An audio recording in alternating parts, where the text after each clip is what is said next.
மு.க.ஸ்டாலின் அவர்கள் தான் அன்றைக்கு முதலமைச்சராக இருந்து எல்லா மாநில முதலமைச்சர்களுக்கும் கடிதம் எழுதினார்.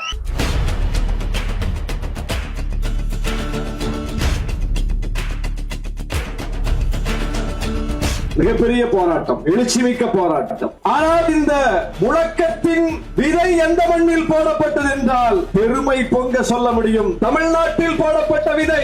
ஏற்காத ஒரே மாநிலம் தமிழ்நாடு, ஏற்க மாட்டோம் என்று சொன்ன மாநிலம் தமிழ்நாடு, தடை கேட்ட மாநிலம் தமிழ்நாடு. இந்தியாவின் எந்த ஒரு சட்டமன்றமும் நீட் விலக்கு மசோதா என்கிற அந்த சட்ட முன்வடிவை இயற்றவில்லை. தமிழ்நாடுதான் நீட் விலக்கு மசோதா இயற்றி காட்டி இந்தியாவுக்கு வழிகாட்டிய மாநிலம். இந்தியாவின் எந்த முதலமைச்சரும் இந்த தேர்வின் ஆபத்தை விளக்கி எல்லா மாநில முதலமைச்சர்களுக்கும் கடிதம் எழுதவில்லை. நம்முடைய முன்னாள் முதலமைச்சராக இருந்த மு.க.ஸ்டாலின் அவர்கள் தான் அன்றைக்கு முதலமைச்சராக இருந்து எல்லா மாநில முதலமைச்சர்களுக்கும் கடிதம் எழுதினார்.